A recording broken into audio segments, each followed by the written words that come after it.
So we are constantly, the ego is constantly telling us, separate, separate, separate, stand on your own, be on your own, do your own thing, be your own person.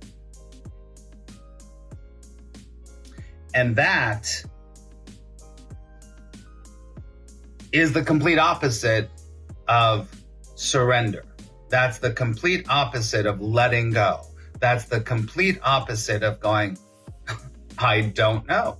You can even say that it's the difference between, and this is really, really important, the difference between the vibrational field and what happens to you when you say, I know, and the other field that says, I don't know.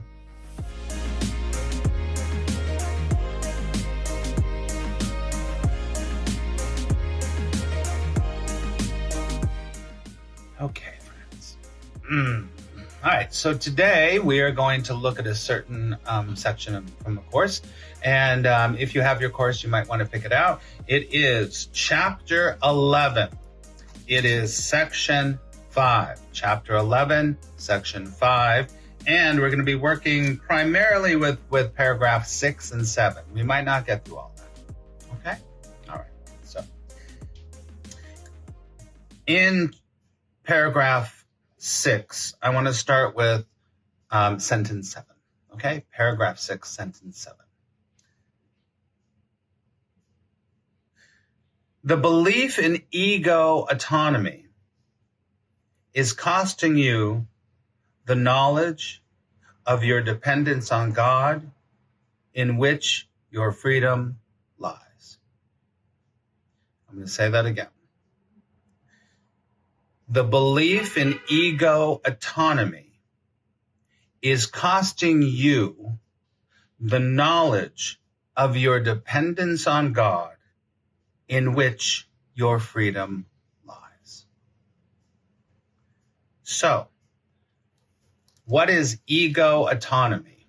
The belief in ego autonomy. What is that? That is the belief in our separation from God.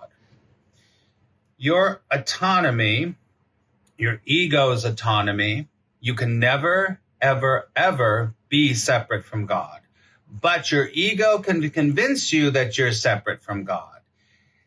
And the way that plays out is, I'm of a certain age, so I'm reminded of a certain song of Helen Reddy back in the day, You and Me Against the World. You and me against the world. This kind of, I can do it myself. I will make it on my own. This fierce independence that we have is the ego autonomy. Now, let me say this very clearly. There is nothing at all wrong with having a healthy self-esteem. There's nothing wrong at all with feeling very, very strong within yourself and good within yourself. But what this is telling us is that ego autonomy is costing you the knowledge of your dependence on God. So, in truth, we are all connected with Source, Love, God, right? You're never disconnected from it, ever. But you can convince yourself that you are far away from God. You're this far away, and you have to try to get there. You have to try to get there at some point. So this is brutal. This is brutal. This is one of, the Course of Miracles would say, not exactly, but the Course of Miracles would say that all suffering comes from separation. And it's a perceived separation. It's not a real separation. Do you understand? Because there's no way that you or I or anyone can ever, ever, ever be separate from God. But we convince ourselves we are, and we convince ourselves we have to do it on our own. I can do it, right? And this sentence is brutal in the fact that it says, if you do not have the knowledge of your dependence on God, you will not know freedom. your dependence on God, and this is where the ego goes, oh no, no. I am not going to give up my ego. I'm not going to give up my independence. But what you're looking for and what the course is going to, what the ego is telling you is look for freedom, look for freedom, look for freedom, look for freedom. Freedom is in independence. It's the complete opposite. When you finally let go into God, into source, into love, you're free. Take a deep breath. Now, after all that, I'm going to reread this. The belief in ego autonomy belief in ego autonomy is costing you the knowledge of your dependence on God, in which your freedom lies. Now, I hope that makes more sense to you. That line makes more sense after I just told you that, right? The ego sees all dependency. Listen to this, it's so good. The ego sees all dependency as threatening and has twisted even your longing for God into a means of establishing itself. But do not be deceived by its interpretation of your conflict. This is good. It's all freaking good, but this is good. Your ego sees all dependency as threatening and has twisted even your longing for God into a means of establishing itself. So the ego is constantly telling us, separate, stand on your own, be on your own, do your own thing, be your own person. And that is the complete opposite of surrender. That's the complete opposite of letting go. That's the complete opposite of going, I don't know.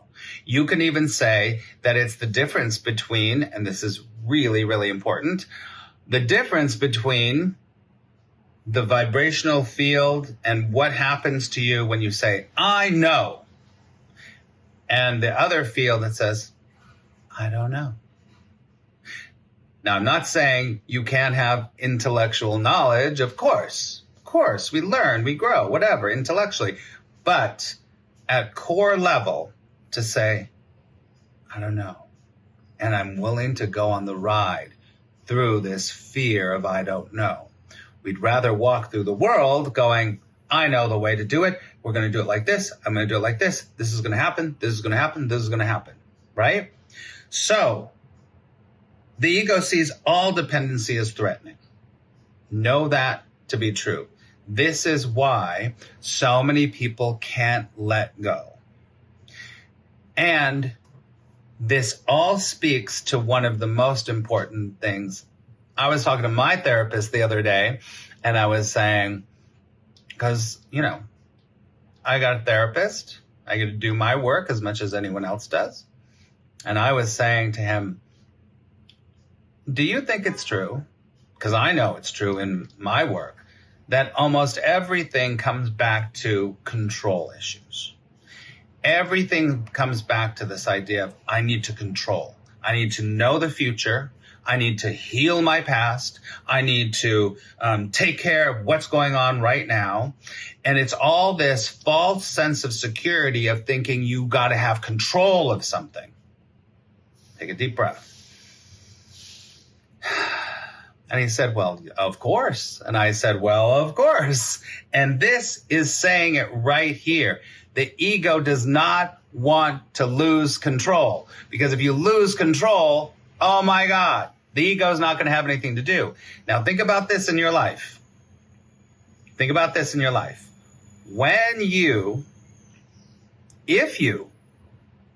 It blows my mind how many people I've run into in my work, how many people have never really let loose and let go of control.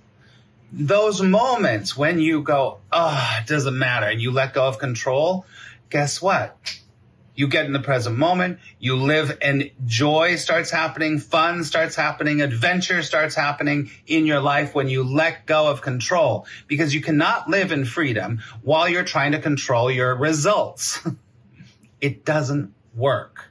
It doesn't work. So hopefully today, if anything you're going to take away from today, is that the more you control, the more the ego is in control, and the more that you will suffer. Take a deep breath.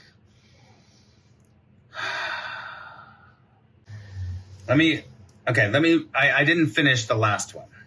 The ego sees all dependency as threatening and has twisted even your longing for fear into means of establishing itself, fear of God into establishing itself. So it uses its own oh yeah? Well, I'm going to be more independent, right? I'm going to be more independent. That's what it does. That's what it does. But do not be deceived by its interpretation of the conflict. So the conflict is, do I let go or do I stay in control? Do I let go or do I stay in control? What's the choice here? Don't be deceived, because the ego is going to say, if you let go, you're going to lose and other people are going to win. You're going to not have the life that you say that you want if you let go. Do not be deceived by that, because the ego is the great deceiver. The ego is the great deceiver. So it's always going to contradict. In the other parts of the Course of Miracles, it says the ego is a contradiction. It is a contradiction. Do not be deceived by it. Stay awake. Stay awake. And when you stay awake, you go, oh shit, it's doing it again. And then you back up. You forgive yourself. You forgive it for what it is. And you go, okay, come back.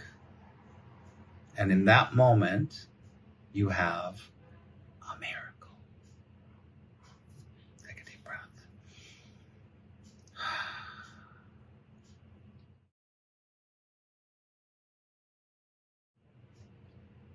Okay, let me look at the comments. Achita says, I have a question. The ego wants to prove it is right and everyone else is wrong. How can I heal? Well, first of all, your statement, Archita, is totally right. The ego wants to make sure that you stay right and everyone's wrong. Or you stay right and only your group that you have decided is right. Everyone else is wrong, right? Did you get that? Right? How can I heal? You want to know the truth? You don't need to heal. You're already healed.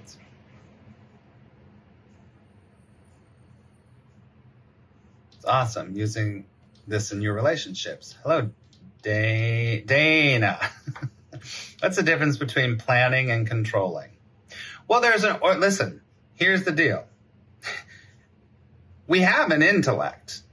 It's not that we're not supposed to use our intellect. Of course we're supposed to use our intellect. It's created by God. It's been given to us. But first of all, what are you planning and what are you controlling? That's true.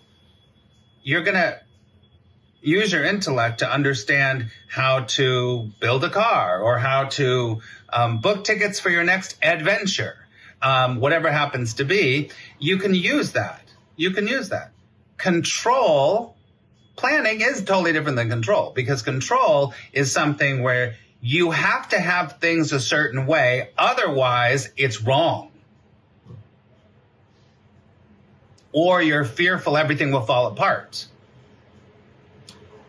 Controlling always has an element of fear, and planning is just something that you do. Like I wake up in the morning and I go, I'm going to do this broadcast, I'm going to do this, I'm going to do this. I'm not controlling it. I'm just planning it out. Easy. Okay? You can consider a different perspective when you're thinking you're right. The world is not black and white. Yeah, the world has shades of gray, but truth is either truth or it's an illusion. Hello, Rose. Welcome. Nice to meet you. Do you understand what I'm saying, Shelley? The world does have shades of gray, but the world, I'm talking about the dream state. The dream state and truth are two different things. The dream state and truth are two different things, right? So the dream state's going to keep you in illusion, and illusion always has all these different colors and variations. And well, I'll let go control here, but not here. But I'll allow God in this part of my life, but not in this part of my life. That is the ego's way of keeping you asleep. True spiritual awakening or enlightenment is to see, oh my God, it's all a game. And you're either over here or you're in the illusion, trying to rationalize or trying to say, well, they don't deserve love, but I deserve love. Oh, this is okay, but this isn't okay. All of that is the rationalization of the ego. And I'll tell you this, everybody, especially because there's a lot of new people here. You don't have to believe anything that I say. I always say this. You don't have to believe anything that I'm teaching you. I'm just teaching you what Jesus taught in the Course in Miracles. But if you start to apply it to your life, you're going to see all the contradictions in the ego. I guarantee it. If you really do apply it to your life, you'll see it. It's full of contradictions. Full of them. Let me look over here. Yes, when we are being self-righteous as a person, consider another idea. Yes, Jaden, the dream state. When you're asleep, the dream state. I use the term dream state, and in the Course will say the illusion, the world of illusion, right? Need not judge or criticize another. That's right. So Jaden and everyone, I use the term dream state. The Course says illusion, the world is an illusion. But the world isn't an illusion. It's our perception of the world. It's our perception of people. It's perception of all that stuff that is the dream state. The dream state is when you're being run by the ego and you don't even know it, which is most people, most of the time, right?